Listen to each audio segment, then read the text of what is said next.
un rêve qui a toujours été en parallèle à ma personne, à mon âme et à mon esprit. Je pense que j'ai eu beaucoup de chance dans ma vie. J'ai vécu énormément de choses. Comme quelqu'un me disait hier encore, je suis une vieille âme. J'ai vécu beaucoup de choses. Mais je pense que je suis né avec un rêve de perfectionnement constant.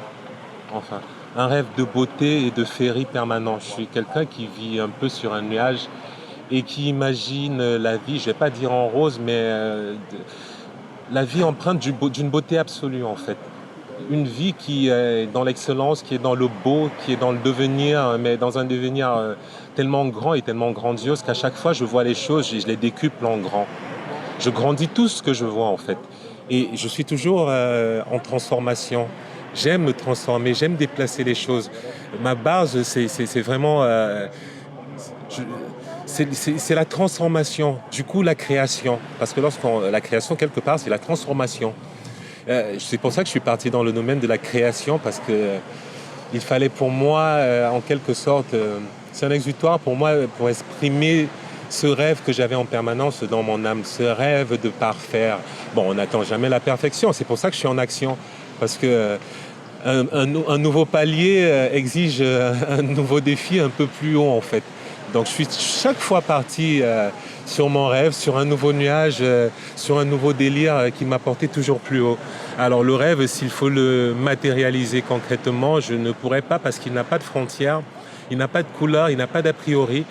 C'est chaque jour un nouveau réveil et de par mon voyage, de par mes voyages, de par mes expériences humaines, c'est chaque jour une nouvelle couleur, une nouvelle senteur, un nouveau rêve. Un rêve nouveau qui me porte sur d'autres sphères. Je suis autodidacte de formation. J'ai fait des études de sociologie et d'histoire de l'art, des études supérieures de sociologie et d'histoire de l'art. Euh, euh, à un certain moment de ma vie où il fallait le faire pour des complaisances familiales ou autres. Mais depuis tout petit, j'ai une vocation d'artiste par le dessin et de par la créativité. Et j'ai une inspiration décuplée en fait. Il faut dire que je suis inspiré à chaque moment. Si pour certains, pour partir dans le domaine de styliste ou dans le domaine de la haute couture, le fonds de commerce, c'est l'argent ou des structures. Moi, mon fonds de commerce premier, c'est mon inspiration. Parce que je suis même perturbé et traumatisé au quotidien par les idées qui hantent mon esprit, qui tournent dans ma tête et que je voudrais exprimer en fait. La partie la plus difficile en fait va être l'expression parce que ça coûte de l'argent de réaliser en fait. Mais l'inspiration, elle est là, elle est permanente, tout m'inspire en fait. Tout m'inspire. Tout m'inspire, le drame m'inspire. J'ai eu beaucoup de drames dans ma vie, des décès familiaux, des décès de personnes proches. Euh, euh, la vie des stars, regardez des vieux films comme West Side Story, la vie de Dalida, Marilyn Monroe. Là, je vous parle de l'Occident. Ou la vie d'une diva comme Myriam Makeba, ou de la mythologie africaine comme la reine Pokou, la reine mythique Pokou. Justement, d'où est tiré le seul essai qui est basé sur, enfin, qui parle de l'esthétique, des codes esthétiques africains, qui sont les codes esthétiques baoulés, qui ont été écrits par une dame française, que je respecte d'ailleurs. Et qui sont le relais de la mythologie de la reine Pokou. Des personnages comme ça, ou encore Makeda, la reine nubienne, m'inspirent énormément. Il y a tout ça, donc je ne vais pas restreindre. Ça, on peut partir sur Nefertiti ou sur plein d'autres personnages. Je vais voyager dans mes lectures, je vais voyager dans mes expériences personnelles, je vais voyager dans mes émotions. Et chaque jour trouver une nouvelle source d'inspiration en fait. Je vais jamais me limiter, je vais pas rentrer dans un sujet ou dans un domaine particulier. Je vais chaque fois être très éparpillé et illimité en fait dans mon inspiration.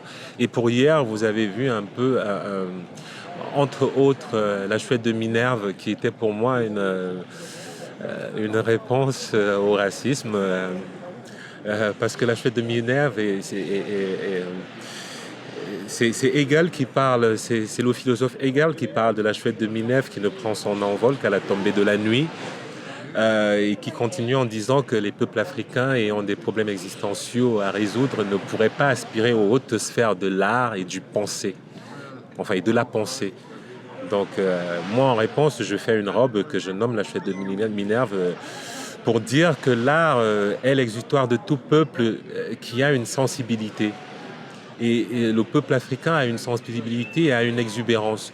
Et aujourd'hui, on ne parle même plus, j'aimerais pas parler de mode africaine ou d'art africain. On parle tout simplement de mode et d'art. Parce qu'il s'agit d'une sensibilité, de l'esthétique. Et tout simplement, le monde aujourd'hui est un village planétaire. Et les gens, quand je rentre au Cameroun, sont des fois plus connectés fashion que les filles dans les rues à Paris. Donc, c'est passé, c'est révolu l'époque où on rentrait dans une appartenance à tout prix à certains groupes ou à certaines ethnies. Tout est métissé. La jeune cadre d'entreprise noire qui travaille à Paris elle ne porte pas du wax ou un boubou africain. Elle est en tailleur bien coupé chez une marque que je ne citerai pas ici, ou d'une autre. Donc voilà, le monde est métissé, on ne rentre pas dans les carcans. Donc j'ai fait la chouette de Minerve, qui était un message parce que je connais la philosophie, je lis énormément de philosophie et je me sens impliqué dans la philosophie. Pourquoi j'en parlerai pas, pourquoi je ne donnerai pas ma réplique à ma manière, qui serait ma manière à moi de philosopher. On a la drama queen qui était un peu un hommage à ces drama queens. On en a eu beaucoup. La dernière en date, c'est Whitney Houston qui a décédé dernièrement. À ces personnages artistiques qui nous ont transportés par leurs rêves, mais très très très haut, mais qui avaient du génie à un point où, franchement, on ne saurait même pas donner la dimension en fait. Michael Jackson, c'était une diva aussi. Quand on dit diva, on ne parle pas de femme, on parle de personnages tellement hauts. On a eu Marilyn Monroe, on a eu Dalida, mais c'était des divas maudites en quelque sorte, qui ont vécu dans le malheur jusqu'à la fin de leur vie en fait. Dalida, on connaît son histoire, elle a voulu avoir des enfants, mais personne ne le sait. On a vu que la façade d'une femme paillette, pareil pour Marilyn Monroe, pareil, toutes ces personnes en fait qui ont donné de leur âme au public pour la beauté, mais qui, elles, derrière, étaient meurtries, souffraient, en fait. C'est quelque chose qui m'a toujours touché, en fait, le drame. Parce que l'artiste, c'est quelque part le drame. Donc, il y avait la drama queen qui avait une cape noire, en fait, et voilà, qui était ce personnage-là, qui était belle quand même, qui était très, très belle, mais qui était dans du noir et avait une cape noire comme un personnage maudit en quelque sorte. Donc voilà, c'est pour dire que mon inspiration, elle va pas être limitée, elle va voyager énormément. Bon, hier on n'a pas vu la Reine Pokou malheureusement, mais qui existe dans d'autres collections que je montre souvent. L'agenda Marcel Tapolo, il est très très serré comme d'habitude. J'ai eu la chance d'avoir un break en début d'année, j'ai eu 2 mois tranquilles pour me ressourcer, pour me recentrer sur moi-même. Je suis venu à Cannes il y a 1 mois à peu près. Après, je suis parti en Martinique. Là, je reviens à Cannes.